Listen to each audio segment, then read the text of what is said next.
Hi friends, అందరికీ నమస్కారం అండి. ఇక ఫోన్పే కావచ్చు, గూగుల్ పే, పేటిఎం, యూపీఐ ట్రాన్సాక్షన్లకు సంబంధించి ప్రతి నెల కూడా చేంజెస్ అయితే అవుతాయి. కాబట్టి రూల్స్ అనేది ఇక నుంచి రూల్స్ అనేది కొన్ని చేంజ్ కావడం జరిగిందనమాట. ఏంటి అనేది వివరాలన్నీ కూడా వీడియోలో తెలుసుకుందామండి. వీడియో చివరి వరకు చూడండి, అర్థమవుతుంది అనమాట.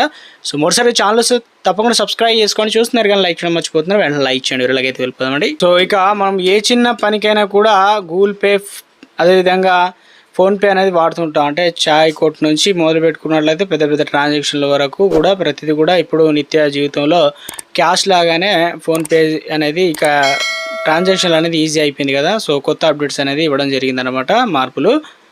సో ఇక డిజిటల్ చెల్లింపులకు రోజుకు పెరుగుతున్నాయి, రోజుకి. ఎందుకంటే విపరీతంగా ఈ నేపథ్యంలో యూపీఐకి సంబంధించి అంటే లావాదేవీలు మరింత సురక్షితంగా మార్చేందుకు కొత్త రూల్స్ అనేది వస్తున్నాయి అనమాట. ఇక తెలియని మొబైల్ నెంబర్కు లేదా క్యూఆర్ కోడ్ ద్వారా కూడా చెల్లింపులు చేసే సమయంలో వినియోగదారులు మోసాలకు గురి కాకుండా ఉండేందుకు గాను ఈ చర్యలు తీసుకుంటున్నారని చెప్తున్నారు. ఈ కొత్త విధానం ద్వారా డబ్బులు పంపే ముందు లబ్ధిదారులకు అసలు పేరు, ఎవరైతే ఉన్నారో మీరు ఫోన్ నెంబర్ కొట్టినా లేదంటే క్యూఆర్ కోడ్ కొట్టినా అసలు లబ్ధిదారు పేరు స్పష్టంగా కనిపించేలా వ్యవస్థ అనేది రాబోతుంది అనమాట. పేరు వస్తేనే ట్రాన్సాక్షన్ చేసే విధంగా, అదేవిధంగా బ్యాంకులో నమోదు అయిన అసలు పేరు కనిపించును అనమాట. సో ఇప్పుడు మన ఇష్టం వచ్చిన పేరు పెట్టుకోవడం లేదంటే ఇలా కాకుండా డైరెక్ట్ బ్యాంకులో ఏదైతే పేరు ఉందో అవన్నీ కూడా కనిపిస్తాయి. ఇందులో వచ్చేసి ప్రస్తుతం యూపీఐ యాప్ ఏదైతే ఉందో ఇందులో గూగుల్ పే కావచ్చు, అదే ఫోన్పే, పేటిఎం ద్వారానే మనం ఎక్కువ ట్రాన్సాక్షన్ చేస్తుంటాం. కాబట్టి వినియోగదారులకు నచ్చిన పేరును ప్రొఫైల్ పెట్టుకోవచ్చు. ఇక ఇందుకు దీంతో కొందరు మోసగాళ్ళు ఏం చేస్తున్నారంటే నకిలీ పేర్లతో ఇతరులను మభ్యపెట్టే అవకాశం అయితే ఉంది. కొత్త నిబంధనల ప్రకారం మీరు మొబైల్ నెంబర్ లేదా యూపీఐ ఐడి ద్వారా చెల్లింపులు ప్రారంభించినప్పుడు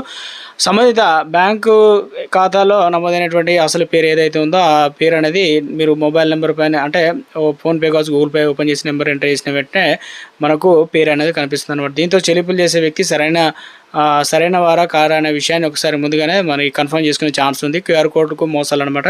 చాలామంది ఫోన్పే మనకు క్యూఆర్ కోడ్ అనేది పెట్టి ఏదైనా షాప్కి వెళ్ళినా కూడా ఇలా క్యూఆర్ కోడ్ అనేది చూపిస్తాం. కాబట్టి అందులో నకిలీ లేదా మార్పులు చేసిన క్యూఆర్ కోడ్లో మోసాలు పెరుగుతున్నాయి. కాబట్టి కొత్తగా అమల్లోకి వచ్చిన తర్వాతన ఇవేంటంటే క్యూఆర్ కోడ్ స్కాన్ చేసిన వెంటనే డబ్బులు జమ కాబోయే ఖాతాదారుడి పేరు కూడా స్క్రీన్ పైన ఎవరికి పంపిస్తున్నారు ఏంటి అనేది కూడా అలా క్లియర్గా చూపిస్తుంది అనమాట. దీంతో దుకాణదారులు, వ్యాపార కేంద్రాలు ఇక విధిగా వ్యాపారాల వద్ద చెల్లింపులు చేసే బ్యాంక్ ఖాతా క్యూఆర్ కోడ్ నిజమైందా కాదనేది కన్ఫర్మ్ చేసుకొని ఇక ఈజీగా సురక్షితంగా పంపించుకోవచ్చు అనమాట. డబ్బులు తప్పు ఖాతాలో డబ్బు వెళ్లకుండా స్టార్టింగే ఇన్ఫర్మేషన్ ఇస్తున్నారనమాట. కొన్నిసార్లు మొబైల్ నెంబర్ లేదా యూపీఐ ఐడి కావచ్చు నమోదు చేసే సమయంలో చిన్న పొరపాట్ల కారణంగా డబ్బు అనేది తప్పు ఖాతాలకు ట్రాన్స్ఫర్ అయ్యే అవకాశం అవుతుంది. కాబట్టి ఇప్పుడు అలా కాకుండా బ్యాంకులో నమోదు ఇక ముఖ్యంగా అసలు పేరు కనిపించడం వల్ల యూపీఐ పిన్ అనేది నమోదు చేసేటువంటి ముందు లబ్ధిదారుల వివరాలు మరోసారి ధృవీకరించే అవకాశం అవుతుంది. కాబట్టి కన్ఫర్మ్ చేసి పొరపాటు జరిగితే లావాదేవీలు ఆపవచ్చు.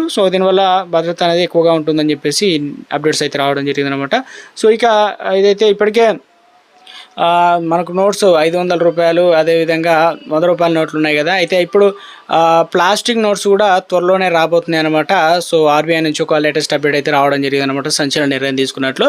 ఇవన్నీ కూడా త్వరలోనే మనకు అందుబాటులోకి అయితే వస్తాయి అనమాట. ఇప్పటికే ఏదైతే మొబైల్ ఫోన్ వాడుతున్న వారికి ట్రాయ్ ఆదేశాల మేరకు ఫోన్ రాగానే పేరు అనేది కూడా కనిపిస్తూ ఉంటుంది కదా. ఇలా మొత్తానికైతే కొత్త అప్డేట్స్, కొత్త రూల్స్ అనేది రావడం జరిగింది అనమాట. ఇవన్నీ కూడా అమలు చేయనున్నారనమాట. ఇవన్నీ కూడా అమలు